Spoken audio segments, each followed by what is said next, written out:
Well, good morning. Happy Monday to everyone here in the Department of Criminal Justice on the Social Sciences vertical at Southern New Hampshire University Global. And yes, thank you for all that you're doing.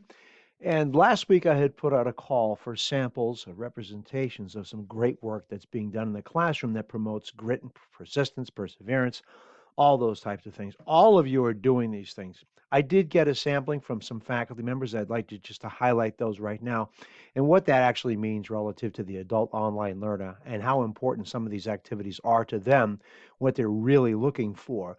And I think for some of the newer faculty, this may help you because, as you know, we're a very intense institution, but it speaks very well to the retention and persistence levels amongst our students, and also the tremendous feedback that all of you get all the time.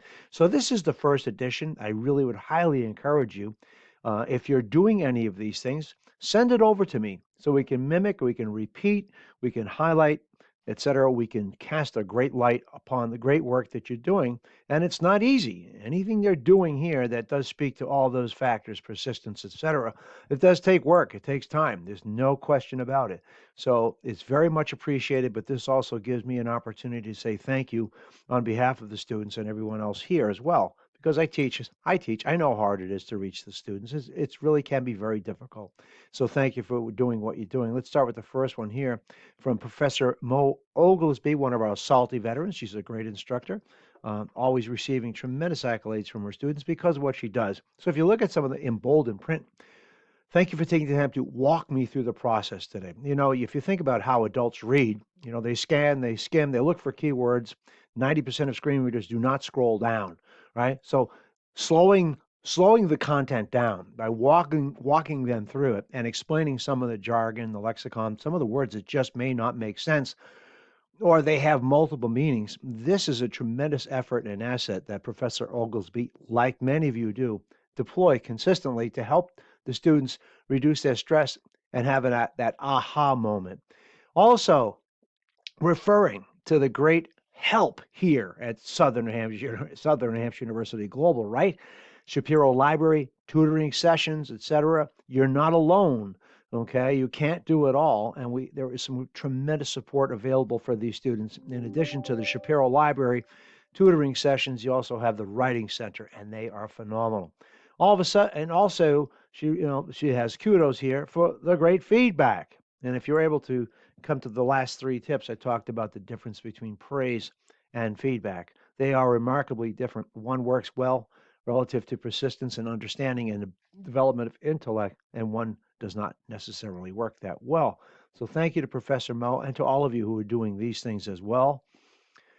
From another salty veteran, Professor Chris Davis has been here for quite some time, and he's been fantastic.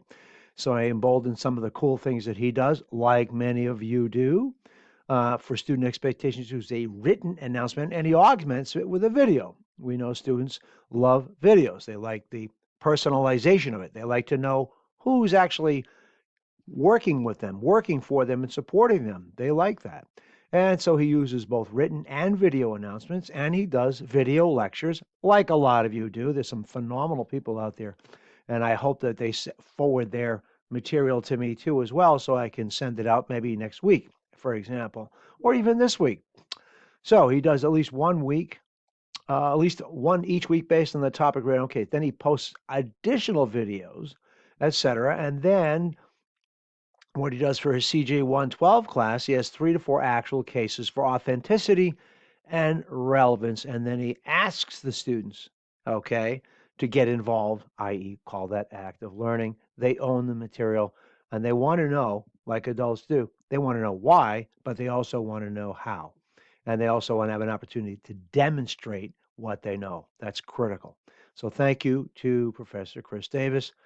The last one I have for everyone here is from Professor Michelle Hebert. She has an appreciation note here for her recognition, right, of her hard work.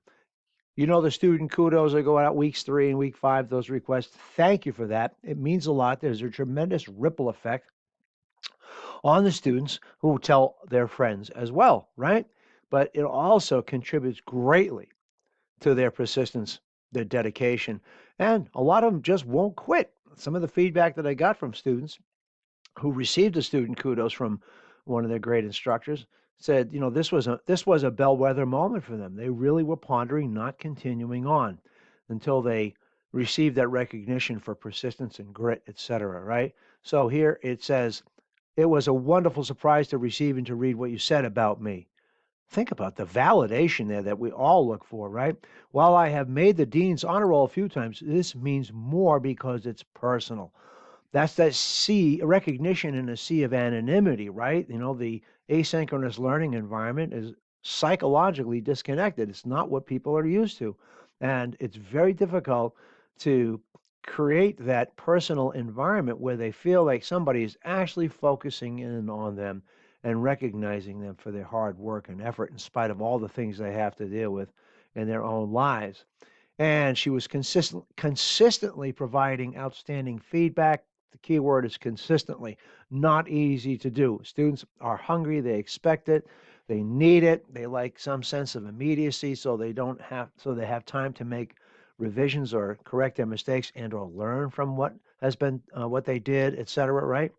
And then the instructor gave feedback that helped improve. So that means very constructive feedback.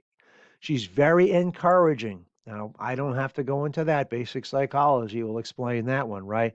And then she was awesome and gave, again, good feedback. Very, very important, okay? Hard to do to give that personal, tailored feedback to each and every assignment. But that's the world we live in here in the asynchronous, no question about it. It's a text-only environment, absent some of those audios and or the ability to record feedback. Personally, I use screencasts like you're seeing here. I also use the audio feedback, et cetera, trying to really create some depth and put some meat on the bones relative to feedback, personalizing it. It is a lot of work. So, on behalf of everyone here, thank you for doing these things. And again, I'll put the call out towards the middle of this week for these examples or things that you're doing in the classroom that you know work. Thank you for sharing it, and thanks for taking the time to listen. And also, thank you for everything you do. And remember, I have your back.